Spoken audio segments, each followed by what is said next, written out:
হারামখোর যদি সে অন্য কারো কাছে এসে দোয়া চাই, একজন হুজুরের কাছে, একজন আলেমের কাছে, একজন বিদ্বানের কাছে, একজন আবেদের কাছে যদি দোয়া চাই, ওই আবেদের উচিত পাসপোর্ট অফিসে বলেন, ভূমি অফিসে আপনি চাকরি করছেন, মাস বেতন আসার সময় হয়নি, কিন্তু আপনি ওই অনেক আগেই, মাস পুরেনি তার অনেক আগেই আপনি কি করছেন, অনেক বড় বড় বোয়াল মাছ, ইলিশ মাছ নিয়ে এসে বাসায় রাখছেন। আপনার স্ত্রী প্রশ্ন করে না, বরং আপনার স্ত্রী খুশি হয়। কেন জানেন? যে এটা আসলে বেতনের টাকা না, এটা আলাদা একটা হাদিয়া। যারা এই হারামখোর, যারা সুদখোর, এই হারামের সাথে জড়িত ব্যক্তিরা এসে হুজুরদের কাছে এসে দোয়া চাই, হুজুর আমার জন্য একটু দোয়া করবেন, আমার ফ্যামিলির জন্য দোয়া করবেন। যে আমরা কত বড় দুর্ভাগা, কত বড় আমরা হতভাগা, কপাল পোড়া, যে একটা পাপ করি, এত দুর্নীতি করছি, এত অনিয়মের মধ্যে চলছি, অথচ একটু আমাদের কষ্ট হয় না, একটুকু ভয় লাগে না, একটুকু আমাদের হৃদয় কাঁপে না। পাপ করলে কি হয়, এর প্রভাব কতটুকু? আবার অনেকে যারা পাপিষ্ট হয়ে গিয়েছে, এরা মনে করে পাপ করে আর সে পাপ করে পাপ থেকে ফিরে আসার পথ মনে হয় নেই। সে মনে করে আমি জীবনে এত পাপ করেছি, আল্লাহ আমাকে মনে হয় কখনোই ক্ষমা করবেন না, এজন্য সে নিরাশ হয়ে বসে থাকে। এমন কিছু মানুষ সমাজে পাওয়া যায়। আপনি একটা বিষয় শুধু মাথায় রাখবেন, পৃথিবীতে আল্লাহ রাব্বুল আলামিন সকল পাপ ক্ষমা করবেন।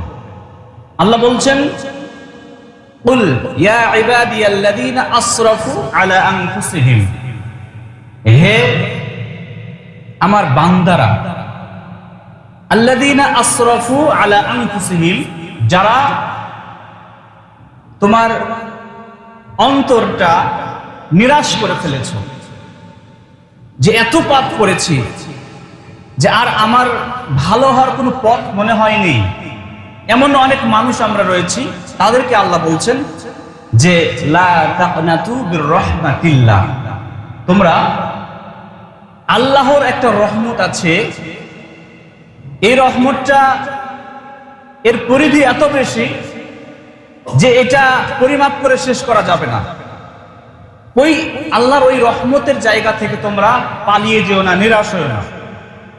এরপর আল্লাহ ক্লিয়ার করে বলছেন, মানুষকে জানিয়ে দিচ্ছেন, যে আশার বাণী শোনাচ্ছেন হবে যে ইন্নাল্লাহা ইয়াগফিরুদ যুনুবা জামিআ,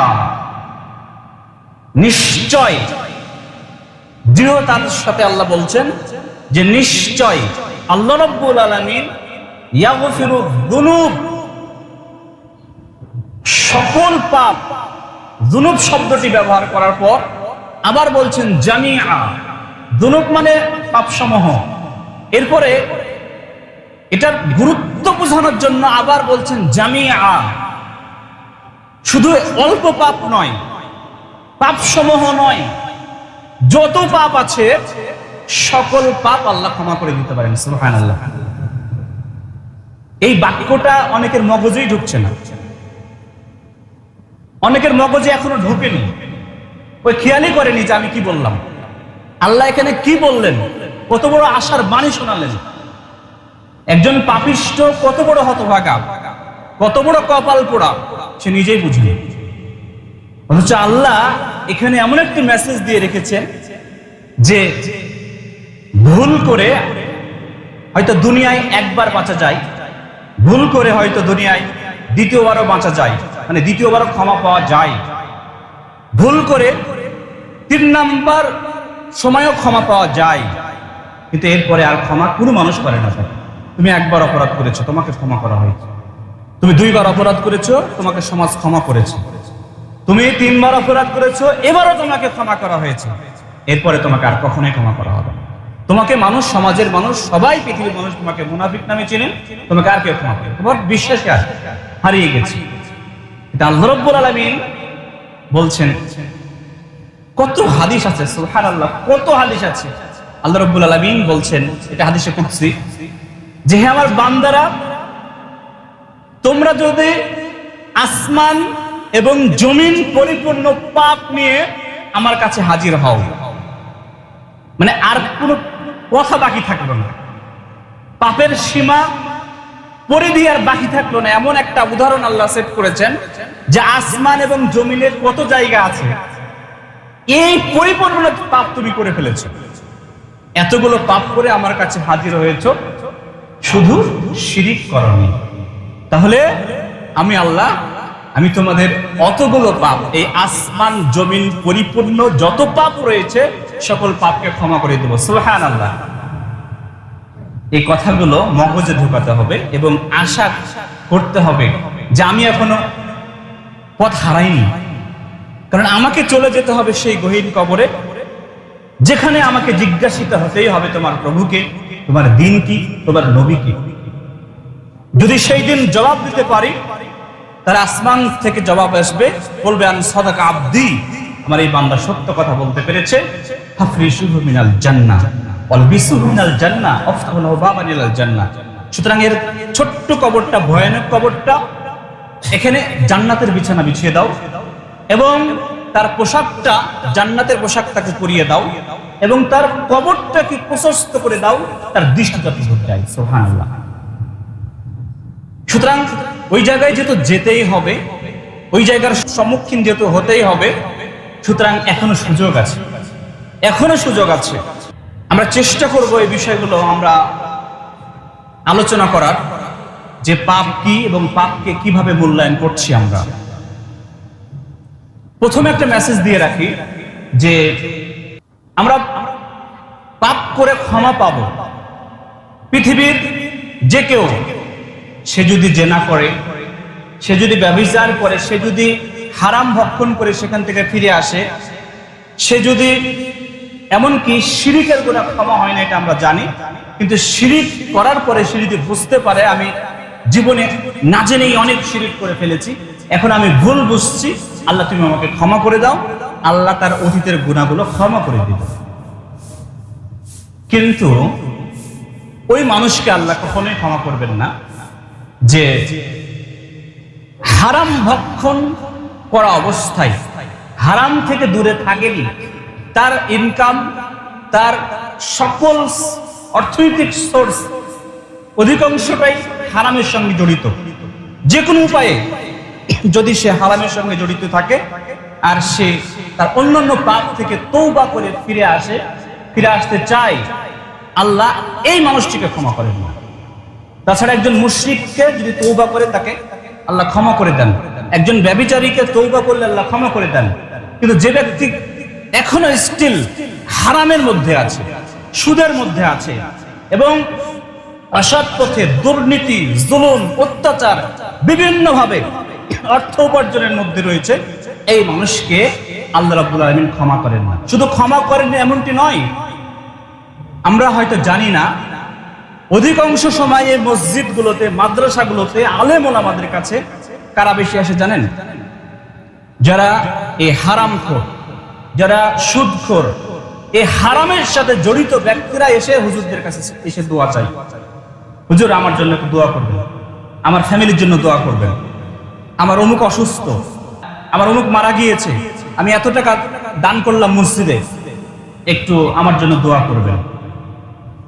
কিন্তু হাদিস বলছে, শরিয়া বলছে যে এই সমস্ত হারামখোরের জন্য কোন নবী পর্যন্ত দোয়া করতে পারবে না এবং কোন আলেম পর্যন্ত দোয়া করা তাদের জন্য বৈধ নয়। কথাটা বুঝতে হবে, কিন্তু কথাটা বুঝতে হবে যে হারামখোর নিজে দোয়া করলে তার দোয়া কবুল হবে না। হারামখোর যদি সে অন্য কারো কাছে এসে দোয়া চাই, একজন হুজুরের কাছে, একজন আলেমের কাছে, একজন বিদ্বানের কাছে, একজন আবেদের কাছে যদি দোয়া চাই, ওই আবেদের উচিত, ওই আলেমের উচিত তার জন্য দোয়া না করা। এর প্রমাণ রয়েছে। একদা আব্দুল্লাহ ইবনে আমর রাদিয়াল্লাহু তাআলা আনহু, আব্দুল্লাহ ইবনে উমর রাদিয়াল্লাহু তাআলা আনহু, তিনি ইবনে আমিরের কাছে বাসরায় গিয়েছিলেন তার সাথে সাক্ষাৎ করার জন্য। বারিজ এই সময় তিনি অসুস্থ ছিলেন। সহিহ মুসলিমের রাওয়ায়াতে এসেছে বর্ণনাটি। তো অসুস্থ অবস্থায় তিনি সাক্ষাৎ করতে গিয়েছিলেন আব্দুল্লাহ ইবনে উমর ইবনে আমিরের কাছে। তখন ইবনে আমের ছিল বসরার গভর্নর ছিলেন তিনি। ওই সময় তিনি গিয়ে বসেছিলেন, কিন্তু তার জন্য দোয়া করছিলেন। তখন ইবনে আমের বলছিলেন, আলা তাদউল্লাহ লি ইয়া আব্দুল্লাহ ইয়া ইবনে ওমর, হে ওমর, আপনি এসেছেন অথচ আমার জন্য একটু দোয়া করছেন না কেন? আমার জন্য একটু দোয়া করছেন না কেন? তখন তাকে লক্ষ্য করে বলছেন, হে ইবনে আমের, সামি'তু রাসূলুল্লাহ সাল্লাল্লাহু আলাইহি ওয়াসাল্লাম ইয়াকুল, আমি আল্লাহ রাসূল সাল্লাল্লাহু বলতে শুনেছি যে লা তাকবালু সালাহ বিগাইরি তুহুর, পবিত্রতা ছাড়া সালাত কবুল হয় না। ওয়ালা সাদাকা মিন গুলুল, এবং আত্মসাৎ করা অবৈধ সম্পদ যার মধ্যে রয়েছে যে অর্জন করে, এর সাদাকা কবুল হয় না। ওয়া আনতা ফিল বাসরা, আর তুমি এমন একটা গভর্নর, তুমি এমন একটা দায়িত্বশীলতার জায়গায় আছো, তোমার বিরুদ্ধে অভিযোগ আছে যে আত্মসাতের অভিযোগ আছে। তোমার বিরুদ্ধে কিসের অভিযোগ আছে? আত্মসাতের, হারাম উপার্জনের অভিযোগ আছে। এই জন্য আব্দুল্লাহ ইবনে ওমর বলছেন যে আমি তোমার জন্য দোয়া করলাম। বুঝতে পেরেছেন? তাহলে একজন আলেম, তার উচিত নয় কার জন্য দোয়া না করা। একজন হারামখোর, সুদখোর, ঘুষখোর, জালেম, দুর্নীতিবাজ, এই সমস্ত ব্যক্তিদের জন্য দোয়া করা তার জন্য বৈধ নয়, এবং তার সে নিজে করলে তার দোয়া কবুল হবে। দোয়া কবুলের অনেকগুলো শর্ত রয়েছে। আল্লাহ রাসূল বলছেন, ইন্নাল্লাহা তাইয়্যিব, আল্লাহ হচ্ছেন পবিত্র, লা ইয়াকবালু ইল্লা তাইয়্যিবান, আল্লাহ পবিত্র উপার্জন ছাড়া, পবিত্র বিষয় ছাড়া, পবিত্র জিনিস ছাড়া কোনো কিছু গ্রহণ করেন না।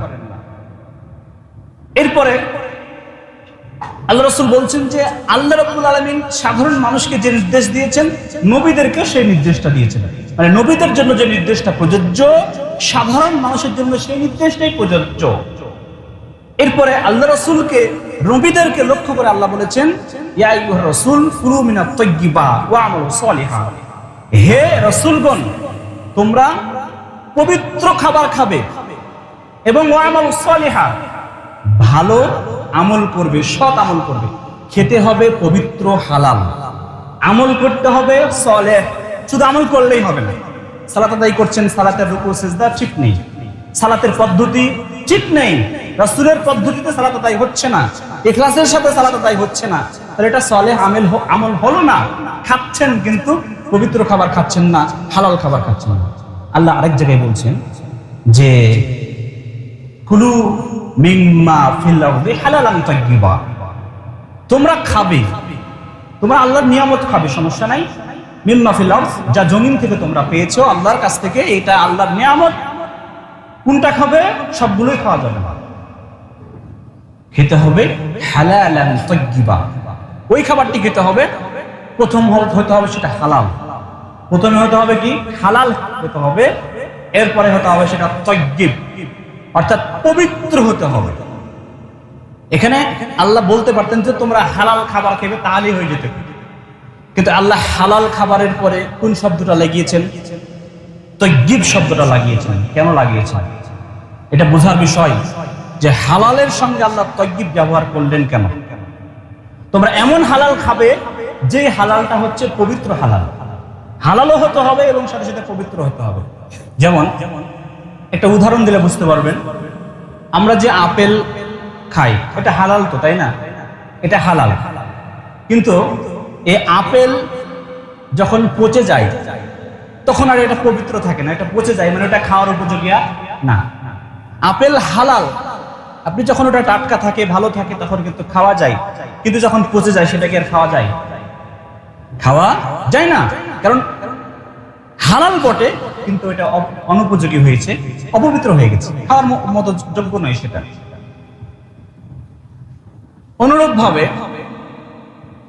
একটা মাছ, সেটা হালাল, কিন্তু আপনি এমন একটা অফিসে চাকরি করছেন,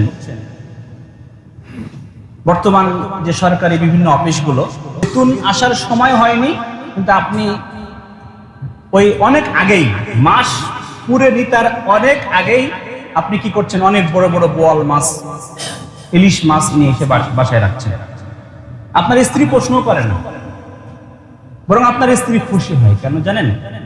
যে এটা আসলে বেতনের টাকা না, এটা আলাদা একটা হাদিয়া।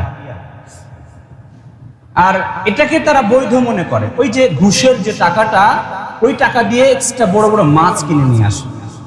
তো ওই মাছটা কিন্তু হালাল ছিল, মাছটা কিন্তু হালাল, কিন্তু ওই মাছটা খাওয়া কি বৈধ? মাছটা হালাল, হালাল জিনিস খাওয়া যায়, কিন্তু ওই মাছটা খাওয়া যাবে না। আপনি খেতে পারবেন, কেন খেতে পারবেন না? ওটা তয়্যিব না, ওটা পবিত্র না। হালাল কিন্তু ওটা পবিত্র না। কেন পবিত্র না? ওটা ঘুষের টাকা দিয়ে কেনা, ওটা ঘুষের টাকা দিয়ে কেনার কারণে, দুর্নীতির টাকা দিয়ে কেনার কারণে, মানুষকে ঠকিয়ে কেনার কারণে ওই মাছটা হারাম হয়ে গেছে। এইভাবে কখনো কেউ ভাবে না, এভাবে কখনো কেউ বুঝে না। পাপকে বুঝতে হবে এভাবে। পাপ কত খারাপ জিনিস। একটি হাদিস আমি আপনাদের সম্মুখে পাঠ করি। আল্লাহ রাসূলুল্লাহ বলছেন, ইন্নাল মুমিন ইদা আযনাবা যামবান, যখন একজন মুমিন পাপ করে তখন কানাত নুকতাতুন সাউদা, তার এই জায়গাতে, তার এই যে জায়গাটা আছে, যখনই সে একটা পাপ করে, পাপ করার সঙ্গে সঙ্গে এই জায়গায় একটা কালো দাগ পড়ে যায়। এটা আমরা দেখতে পাই না, কিন্তু আল্লাহ রাসূল বলছেন সাল্লাল্লাহু আলাইহি সাল্লাম, তিনি বলছেন যে যখন কোন বান্দা একটা পাপ করে তখন কানাত নুকতাতুন সাউদা ফি কলবি, তার এই জায়গাটাতে কালো একটা দাগ পড়ে যায়। এরপর আল্লাহ সাল্লাল্লাহু বলছেন, ফাইন তাবা ওয়া নাযাআ ওয়াস্তাগফারা, যদি সে তওবা করে, পাপ করলো, ঠিক আছে করে ফেলেছে, এরপরে পাপ থেকে সাথে সাথে সচেতন হওয়ার চেষ্টা করতে হবে। কিন্তু কোন মানুষ পাপ করার পরে ভুলেই যায়, চলছেই, কন্টিনিউ চলছে তার পাপ। এই হাদিসকে ভালো করে খেয়াল করেন। আল্লাহ রাসূল বলছেন যে সেই ব্যক্তি যখনই পাপ করে আর দেরি হয় না তার এই জায়গায় কালো দাগ পড়তে, কালো দাগ পড়ে যায়। পড়ে যাওয়ার সঙ্গে সঙ্গে সে যদি মুমিন হয়ে থাকে, সে সাথে সাথে যদি তওবা করে এবং সে যদি সেখান থেকে ফিরে আসে, সেখান থেকে সম্পর্ক ছিন্ন করে এবং আস্তাগফারা, আল্লাহর কাছে তওবা করে, ফুতিলা ফি কলবি, আল্লাহ রাব্বুল আলামিন তখন তার ওই জায়গাটা আবার সাদা করে দেন। সুবহানাল্লাহ। কালো হয়ে গিয়েছিল, কিন্তু আপনি আবার সতর্ক হয়ে গেলেন। মুমিন মানুষ হিসেবে পাপ হয়ে যেতে পারে, আপনি আবার সতর্ক হয়ে যেতে হবে। ভুল হয়েছে, হয়তো জোহরের সালাত টাইম মতো পড়তে পারেননি, পড়েছেন, আবার সতর্ক হয়ে যেতে হবে, এরপরের দিন যেন টাইম মতো হয়। অথবা কোনো কারণে আজকে নামাজ সালাতটা ছেড়ে দিয়েছেন, কাল থেকে সতর্ক হয়ে যেতে হবে আর যেন না চলে। তাহলে আপনার কালো দাগটা কি হবে? সাদা হয়ে যাবে। কিন্তু হৃদয়ে কালো দাগ থাকলে কি অবস্থা হবে জানেন? একটু হাদিস পড়ুন। অন্য একটি হাদিস আল্লাহ রাসূল বলছেন যে ইন্না ফিল জাসাদি লামুদগাহ, নিশ্চয় এই শরীরের মধ্যে একটা গুরুত্বপূর্ণ জায়গা আছে। ইযা সলুহাত সলুহাল জাসাদু কুল্লু, যদি ওই জায়গাটা ভালো থাকে, শুভ্র থাকে, সুন্দর থাকে, পরিষ্কার থাকে, ক্লিয়ার থাকে, ওই জায়গাটা যদি ভালো থাকে তাহলে তার গোটা বডিটা ভালো কাজ করবে। তার হাত ভালো কাজ করবে, ভালো পথে কাজ করবে, তার চোখ ভালো পথে কাজ করবে, তার মাথা ভালো পথে কাজ করবে, তার কান ভালো কিছু শোনার জন্য কাজ করবে, তার পা ভালো কিছু অর্জনের জন্য হাঁটবে। কখন? যদি তার ওই জায়গাটা সাদা থাকে, ওই অন্তরটা যদি সাদা থাকে, ক্লিয়ার থাকে, পরিষ্কার পরিচ্ছন্ন থাকে, তাহলে এটা ভালো কাজ করবে। যদি ওইটা ফাসাদাল জাসাদু কুল্লু, যদি ওই জায়গাটা খারাপ হয়ে যায়, মানে ওই জায়গাটায় দাগ পড়ে যায়, পাপ করতে করতে করতে করতে ওই জায়গাটা যদি কালো করে ফেলে, তাহলে ও একটা হতভাগা কপাল পোড়া মানুষ হবে। তার হাত আর ভালো কাজ করবে, সবসময় ওই হাত দিয়ে অন্যায় কিছু করতে চাইবে, চাইলেও এত মানে খুতবা শুনে, এত ওয়াজ শুনে, এত কিছু করে, কিন্তু ওর হাত আর ভালো কিছু করার জন্য রেডি থাকবে না। ওর মস্তিষ্ক, মাথা, মগজ এমন একটা অবস্থায় চলে যাবে, ওকে ভালো কিছু ভালোই লাগবে না, ওর পা সবসময় অন্যায়ের দিকে হাঁটবে। ও যখন ইসলামের কাজ হবে তখন তার বিরোধিতা করার জন্য সবচাইতে প্রথম স্থান দখল করবে। কারণ কেন জানেন? ওই পাপ করতে করতে করতে করতে ওর হৃদয়টা এই জায়গাটা কালো একবারে ছাই হয়ে গেছে। কারণ ওই একটা পাপ করে ভালো হওয়ার চেষ্টা করেনি, একটা পাপ হওয়ার পরে সতর্ক হয়নি, ভয় ঢোকেনি তার মধ্যে যে আমি পাপ করেছি, আল্লাহ আমাকে ক্ষমা করবে না, আমি সতর্ক এখনো হয়ে যাই। আল্লাহ রাসূল বলছে যে তাকে সুযোগ দেওয়া হচ্ছে, যদি পাপ করার পরে সে যদি তওবা করে ফিরে আসে, আল্লাহর কাছে ক্ষমা চায়, তাহলে সাথে সাথে আল্লাহ রাব্বুল আলামিন তার ওই জায়গাটাকে সাদা করে দিবেন। সুবহানাল্লাহ। আর সাদা করা হলে ওই হৃদয়টা ভালো থাকে, ভালো থাকলে তখন ওই হৃদয় তাকে নামাজ পড়তে দিতে চাই, ওই হৃদয় এর মাধ্যমে সে ভালো পথে হাঁটতে চাই, সবকিছু তার হয়, ভালো কাজ করার জন্য সে এগিয়ে আসে। কিন্তু হৃদয় যে কালো হয়ে যাচ্ছে, যার কারণে আমি ফজরের সময় সালাত আদায় করতে পারি না, জোহরের সময় সালাত আদায় করতে পারি না, ভালো মন্দ ন্যায় অন্যায় কিচ্ছুই বুঝতেছি না আমি। এগুলো প্রভাব, এই জ্ঞানগুলো নাই, এই জন্য আমরা এগুলো বুঝতে পারি না যে কেন হচ্ছে। এত চেষ্টা করছি, হুজুর আজকে আলোচনা করলো সালাত আদায় করতে হবে, সালাত আদায়কারী বেনামাজি কাফের, বেনামাজি যে ব্যক্তি একক সালাত ইচ্ছা করে ছেড়ে দিল সে কাফের হয়ে গেল, সে মুশরিক হয়ে গেল, বেনামাজির জানাজা চলে না, বেনামাজির কোনো গোসল চলে না, বেনামাজিকে এমন ভাবে দাফন করতে হবে যে ওই জঙ্গলে ফেলে দিয়ে আসা দরকার, তাকে পুঁতারও দরকার না, জঙ্গলে ফেলে দিয়ে আসতে হবে, যাতে করে সে কুকুর এবং অন্যান্য পশু পাখির যেন খাবার হয়। এইভাবে বেনামাজির ব্যাপারে বলা হচ্ছে, এত লজ্জা দেওয়া হচ্ছে, এত জঘন্য ভাবা হচ্ছে। তারপরে আপনি দেখবেন যাওয়ার পরে আপনার আসরের সালাত পড়তে ভালো লাগে না। কেন জানেন? কেন বলেন তো? কেন বুঝতে পেরেছেন কি কারণে? এই জায়গাটা কি হয়ে গেছে, কালো হয়ে দাগ পড়ে এমন একটা অবস্থানে গিয়েছে যে আর কাজ করছে না। সম্মানিত সুধী মণ্ডলী, মারাত্মক হাদিস, এগুলো বোঝার চেষ্টা করতে হবে। এরপরে কি বলছেন? ওয়াইন যাদা যাদাত, দেখেন প্রভাবটা কেমন, পাপ কত মারাত্মক ক্ষতিকর, ভয়ঙ্কর আপনার নিজের জন্য, প্রত্যেকটা মানুষের জন্য কত ভয়ঙ্কর। যদি সে ফিরে না আসে সাথে সাথে, বলছেন ওয়াইন যাদাত ওয়াইন যাদা যাদাত, যদি সে পাপটাকে বাড়াতে থাকে, যদি সেটার সাথে খেলা করা শুরু করে, স্বাভাবিকভাবে গুরুত্ব না দেয়, তাহলে যাদাত, তাহলে সে যাদাত, তাহলে এটা আরো বৃদ্ধি পাবে। এরপরে আল্লাহ রাসূল বলছেন যে সাল্লাল্লাহু আলাইহি সাল্লাম, তিনি বলছেন যে ফাযালিকার রান আল্লাযী যাকারাহুল্লাহু ফি কিতাবি, এটাই হচ্ছে সেই মরিচিকা, মানে সেই পাপ করতে করতে বৃদ্ধি করতে করতে করতে আল্লাহ ওই হৃদয়টাতে এমন ভাবে মরিচিকা ফেলে দেয়, এটাই হচ্ছে একটা রান বা মরিচিকা। যেই মরিচিকার কথাই আল্লাহ রাব্বুল আলামিন ডাইরেক্ট কোরআনুল কারীমে উল্লেখ করে বলছেন, কাল্লা বাল রানা আলা কুলুবিহিম মা কানু ইয়াকসিবুন, অর্থাৎ বরং এটা তারা আর ফিরতে পারবে না, হেদায়েত করার পথ নেই, আর সালাতের দিকে আসতে পারবে না, আর হারাম ছাড়তে পারবে না, আর ভালো হতে পারবে না। কারণ কি জানো? যে কাল্লা বাল রানা আলা কুলুবিহিম, কারণ তার হৃদয়ে জং ধরে গেছে। রন শব্দটা আমরা বাংলায় ব্যবহার করি জং, জং ধরে যা বলি, এই জং ধরা বা এটাকে হচ্ছে মরিচিকা, তার হৃদয়ে মরিচিকা ধরে গিয়েছে। কেন মরিচিকা ধরেছে? মা কানু ইয়াকসিবুন, কারণ সে এগুলোই উপার্জন করেছে, পাপই উপার্জন করেছে, পাপটাই তার উপার্জনের পথ ছিল, ভালোভাবে উপার্জন করার চিন্তা ভাবনা তার ছিল না। সময় তো সুধী মণ্ডলী, পাপকে কি মনে করি? আরেকটা হাদিস শুনুন, এই হাদিসটি বর্ণিত হয়েছে সহিহ মুসলিমে 144 নম্বর হাদিস। আল্লাহ রাসূল সাল্লাল্লাহু আলাইহি ওয়াসাল্লাম বলছেন, তুরাদুল ফিতান আলাল কুলুব কাল হাসির উদান উদান, ফিতনা ফাসাদ এমন ভাবে ছড়িয়ে ছিটিয়ে যাবে এই জামানায়, পাপ করা মানুষের জন্য এত সহজ হয়ে যাবে। তুরাদুল ফিতান আলাল কুলুব, একবারে এই জায়গায় এসে গ্রাস করবে। সব হাদিসে কিন্তু কুলুবের কথা বলা হচ্ছে, দেখেন যে এই জায়গায় ঢেলে দেওয়া হবে ফিতনা, কাল হাসির, একেবারে চাটাইয়ের মতো, উদান উদান, একটা পাটি বা চাটাই যেমন একটার একটার সঙ্গে লেগে থাকে, বুনানো থাকে, এইভাবে পাপগুলো বুনানো থাকবে এই জামানায়, এইভাবে পাপগুলো বর্ষিত হবে। এরপরে আল্লাহ সাল্লাল্লাহু আলাইহি ওয়াসাল্লাম বলছেন, ফাই কলবিন উশরিবাহা, এই পাপটাকে যারা গ্রহণ করবে, ফাই কলবিন, ওই হৃদয়, যে হৃদয় ওই পাপের সুধা পান করবে, সে ব্যক্তি কি হবে?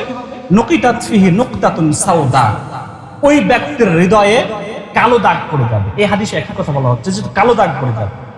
এই ফিতনার যুগে যে পাপ থেকে নিজেকে বাঁচাতে পারবে না, পাপের সাথে যুদ্ধ করতে পারবে না, এই ব্যক্তিকে পাপ এমন ভাবে গ্রাস করে ফেলবে তার হৃদয়টা কালো হয়ে যাবে। ওয়াইয়ু কলবিন আনকারাহা, তবে ওই হৃদয়, যে হৃদয় এই পাপ থেকে বাঁচার জন্য যুদ্ধ করার চেষ্টা করবে, প্র্যাকটিস করবে, নিজেকে অনুশীলন করবে, নুকিতাত ফিহি নুকতাতুন বাইদা, তার হৃদয়ে আল্লাহ রাব্বুল আলামিন কালো দাগটাকে উঠিয়ে দিয়ে সাদা দাগ, সাদা একটা হৃদয় করে দিবেন। কালো হৃদয়টাকে, কালো দাগটাকে উঠিয়ে দিবেন। হাত্তা তাসিরু আলাল কলবাইন, এরপরে দুইটা হৃদয় হবে। তাহলে মানুষের মধ্যে দুইটা হৃদয় পাওয়া যায়। এক হৃদয়ের মানুষ, তারা খারাপ হয় কেন? তারা বেনামাজি হয় কেন? তারা সুদখোর হয় কেন? তারা ঘুষখোর হয় কেন? তারা এত জালেম অত্যাচারী হয় কেন? কারণ তাদের হৃদয়টা কালো দাগ দিয়ে পরিপূর্ণ হয়ে আছে, পাপের দাগে কালো হয়ে কুৎসিত হয়ে গেছে। আর আরেকটা হৃদয় হয়েছে, সেটা হচ্ছে শুভ্র হৃদয়ের মানুষ, প্রকৃত মুত্তাকি মুমিন। এদের হৃদয় এত শুভ্র যে এদের কাছে যখন ভালো কাজ আসে তখন তারা সহযোগিতা করে, ভালো কাজের সহযোগিতায় এগিয়ে আসে। যখনই ভালো কাজ, যে কোনো কল্যাণমূলক কাজ, মসজিদের কাজ, মাদ্রাসার কাজ, দাওয়াতি কাজ, যে কোনো কাজে দেখবেন তাদের হৃদয়টা অনেক উদার, কারণ তাদের হৃদয়টা শুভ্র হয়ে আছে, তার হৃদয়ে কোনো দাগ নেই।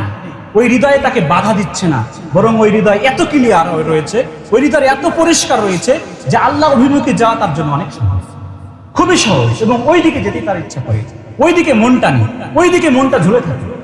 আল্লাহ রাসূল বলছেন যে সাবআতুন ইযিল্লুহুমুল্লাহু ফি যিল্লিহি, সেই দিন কিয়ামতের মাঠে আল্লাহর আরশের ছায়ায় আল্লাহ রাব্বুল আলামিন স্থান দিবেন। তার মধ্যে এক ধরনের মানুষ, যে রাজুলুন মুআল্লাকুন কলবুহু বিল মাসাজিদ, অর্থাৎ ওই ব্যক্তি যার হৃদয়টা আকৃষ্ট হয়ে থাকে, ঝুলে থাকে মসজিদের সঙ্গে। কেন? ওর আকর্ষণ থাকে মসজিদে, কখন সালাতের সময় হবে, ওই দিকে আগ্রহ। আর কিছু কিছু বেনামাজি, দুষ্ট, পাপিষ্ঠ বান্দারা, তার হৃদয় কালো হওয়ার জন্য কি হয়, তাকে ভালো লাগে না, তাকে সালাতের সময় হলে বিরক্ত লাগে।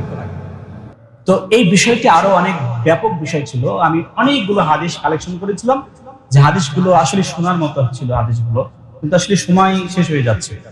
তো আমি যেটা বলছিলাম যে এই মানুষগুলো, দুই শ্রেণীর হৃদয় এই সমাজে পাওয়া যায়। হাদিসের কথা যে দুইটা হৃদয় এই সমাজে হৃদয়, এক শ্রেণীর হৃদয় কালো হৃদয় বিশিষ্ট মানুষ, আর আরেক শ্রেণীর হৃদয় সাদা শুভ্র হৃদয় বিশিষ্ট মানুষ। দেখবেন এদেরকে দেখলে সমাজে চেনা যায় কারা কোন শ্রেণীর, কারা কোন হৃদয়ের মানুষ চেনা যায়, কারা কোন কলবের মানুষ, তাদের দেখলেই চেনা যায়। শুক্রবারে আসলে সেটা প্রমাণ হবে না, সপ্তাহের মধ্যে তাই সেটা প্রমাণ করতে হবে। যখন মসজিদের কোনো কাজ আসবে তখন তাদেরকে দেখে চেনা যাবে, যখন কোনো ইসলামী দাওয়াতি কার্যক্রম হয় তখন তাদেরকে চেনা যায়, যখন কোনো কল্যাণমূলক কাজ হয় তখন তাদেরকে চেনা যায়। এই সমস্ত মানুষকে চেনা যায়, কে কালো হৃদয়ের মানুষ আর কে শুভ্র হৃদয়ের মানুষ, এদেরকে চেনা যায়। সম্মানিত সুধী মণ্ডলী, যাই হোক সময় শেষ হয়ে আসতেছে, আমি একটা হাদিস বলি যে হুযায়ফা রাদিয়াল্লাহু তাআলা আনহু, তো তার কাছে মুনাফিকদের কিছু লিস্ট আল্লাহ রাসূল সাল্লাল্লাহু আলাইহি ওয়াসাল্লাম দিয়ে রেখেছিলেন, মুনাফিকদের লিস্ট দিয়ে রেখেছিলেন। তো এটা সবাইকে তিনি জানাতেন যে এই সমাজে কিছু মুনাফিক আছে, তো এটা প্রকাশ করার বিষয় না, হুযায়ফা তুমি জেনে রাখো। তো মুনাফিকদের মধ্যে একজন মারা গিয়েছিল। ওই সময় হুযায়ফা রাদিয়াল্লাহু আনহু বলছেন যে আজকে একজন মুনাফিক মারা গিয়েছে, তো আমি সেই জানাজায় যাচ্ছি না, আমি সেই জানাজায় যাচ্ছি না। ওমর রাদিয়াল্লাহু তাআলা আনহু এমন একজন বিদ্বান, এমন একজন মুত্তাকি মানুষ, আল্লাহু আকবার, এই মানুষটি সবসময় টেনশন করছে যে আল্লাহ রাসূল সাল্লাল্লাহু আলাইহি ওয়াসাল্লাম যে মুনাফিকদের লিস্ট দিয়েছেন হুযায়ফা রাদিয়াল্লাহু তাআলা আনহুকে, হতে পারে আমি তো তার একজন। সবসময় মনের মধ্যে একটা আকুলতা, ব্যাকুলতা, টেনশন, পেরেশান যে ওই মুনাফিকের লিস্টে আমারও নাম আছে, মুনাফিকের লিস্টে আমারও নাম আছে। সবসময় সে টেনশন করছে। হুযায়ফা রাদিয়াল্লাহু তাআলা আনহুকে জিজ্ঞাসা করছেন একদিন যে হুযায়ফা, একটা সত্য কথা বলো না, একটু বলো আমাকে আমি জানি তুমি বলবে না, এটা বলতে নিষেধ করা আছে, কিন্তু আসলে ওই যে লিস্টটা আছে মুনাফিকের, ওই লিস্টটাই আমার নাম আছে, আমার নাম আছে কিনা একটু বলো না, একটু বলো। উমর কোন মানুষ জানেন? উমর কত বড় মুত্তাকি, তার ব্যাপারে বলা হচ্ছে আল্লাহ রাসূল সাল্লাল্লাহু আলাইহি ওয়াসাল্লাম যখন মেরাজে গিয়েছিলেন তখন তিনি বলছেন যে রাআইতু আসরান মুরাব্বাআন মিনাল যাহাব, আমি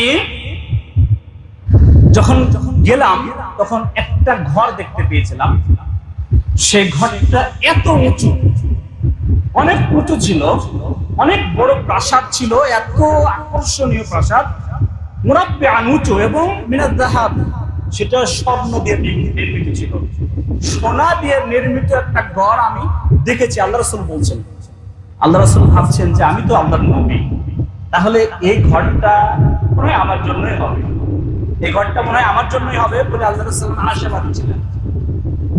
ওখানে একজনকে জিজ্ঞেস করলেন আল্লাহ রাসূল, লিমান হাদাল কসর, হে ব্যক্তি বলো তো এটা কার, এই ঘরটা কার, এত সুন্দর, এত উঁচু এবং এত আকর্ষণীয় ঘর, এটা কার?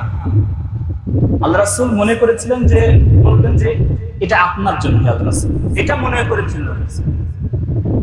তখন ব্যক্তিটি বলছেন যে এটা হচ্ছে রাজুলুম মিনাল আরব, এটা এমন একটি ঘর, এটা হচ্ছে একজন আরবের একজন ব্যক্তির ঘর, বিখ্যাত ব্যক্তির ঘর। তো আল্লাহ রাসূল তখন বলছেন তাহলে মানে আমারই হবে, কারণ আল্লাহ রাসূল তখন তাকে বলছেন যে আনা মিনাল আরব, আমি তো আরবেরই একজন। আল্লাহ রাসূল আরো আশাবাদী হচ্ছেন, তাহলে তো ঠিক আছে, মিলে যাচ্ছে, আনা মিনাল আরব, আমি আরবেরই একজন। তখন তাহলে লিমান হাদাল কসর, এটা কার হবে একটু বলো, নামটা বলে দাও না। বলছে রাজুলুম মিনাল কুরাইশ, এটা আরবের একজন, তবে এটা আরবদের কুরাইশ বংশের একজনের এটা ঘর, এই তার জন্য স্পেশাল ভাবে এই ঘরটি নির্মাণ করা হয়েছে। তারপরে আল্লাহ রাসূল আরো আশাবাদী হলেন এবং বললেন যে এটা হচ্ছে, হ্যাঁ আমি তো একজন কুরাইশের বংশের একজন মানুষ, তো লিমান হাদাল কসর, তাড়াতাড়ি বলো না এটা কার? আল্লাহ রাসূল আরো আশান্বিত হচ্ছে, না মিলে যাচ্ছে তো, আমি আরবের, আমি কুরাইশ বংশের, তাহলে তো মিলে যাচ্ছে, মনে হয় আমারই হবে।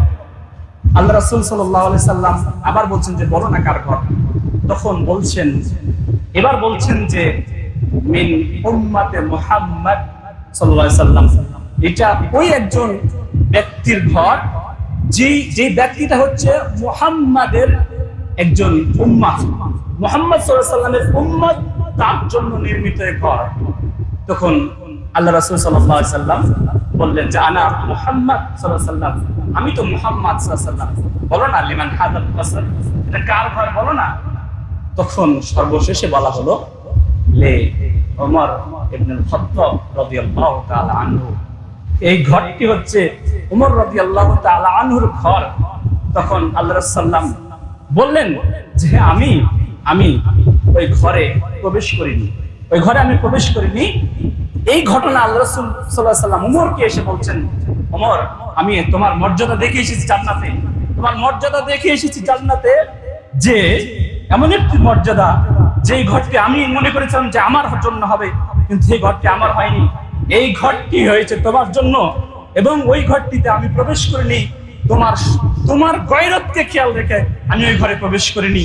তখন ওমর রাদিয়াল্লাহু তাআলা আনহু বলছিলেন, ওমর রাদিয়াল্লাহু তাআলা আনহু সেদিন বলেছেন যে আল্লাহ রাসূল আমার জন্য আপনার কাছে গয়রত রয়েছে। তিনি কেঁদে ফেলে বলছিলেন যে আমার মতো মানুষের জন্য আপনার কাছে গয়রত রয়েছে, আপনি কেন ঘরটিতে ঢুকে গেলেন না, কেন আপনি প্রবেশ করে আসলেন না, কেন ঘরটিতে ঘুরে আসলেন না? বুঝতে পেরেছেন কার কথা বলা হলো? ওমর রাদিয়াল্লাহু তাআলা আনহুর কথা বলা হয়েছে। যেই মানুষটি দুনিয়াতে টেনশন করছিলেন যে আমার মুনাফিকের খাতায় লিস্ট রয়েছে কিনা, তিনি টেনশন করছেন আমার দ্বারা পাপ হয়ে যাচ্ছে কিনা, আমি মুনাফিক কিনা। এত ইবাদত করেছে, এত সতর্ক থেকেছে, এত রাষ্ট্রীয় দায়িত্ব পালন করেছে, এত শ্রম দিয়েছে, কিন্তু সেই মানুষটা পর্যন্ত পাপকে ভয় করেছে যে আমাকে আল্লাহ রাসূল মুনাফিকের লিস্টে রেখেছে কিনা। ওই মানুষটা, যেই মানুষটাকে জান্নাতে আলাদাভাবে স্পেশাল ঘর করা হয়েছে, যেই ঘরটি তৈরি হচ্ছে স্বর্ণ দিয়ে তৈরি, যেই ঘরটির জন্য আল্লাহ রাসূল লালায়িত ছিলেন যে আমারই জন্য মনে হয় এই ঘরটি হবে, সেই মানুষটি পর্যন্ত ভয় করেছেন যে পাপ কি জিনিস, পাপ হয়ে যাচ্ছে কিনা আমার দ্বারা, আমি মুনাফিকের কাতারে পড়ে গেলাম কিনা। অথচ আমরা কত বড় দুর্ভাগা, কত বড় আমরা হতভাগা কপাল পোড়া, যে একটা পাপ করি, এত দুর্নীতি করছি, এত অনিয়মের মধ্যে চলছি, আমরা যেভাবে নামাজ থেকে দূরে আছি, সামাজিক সকল প্রকার ইসলামিক কাজ থেকে দূরে রয়েছি, অথচ একটু আমাদের কষ্ট হয় না, একটুকু ভয় লাগে না, একটুকু আমাদের হৃদয় কাঁপে না। পাপ কি? পাপ হওয়ার সঙ্গে সঙ্গে হৃদয়টা কালো হয়ে যায়, মরিচিকা পড়ে যায়, ওই অমানুষ হয়ে যায়।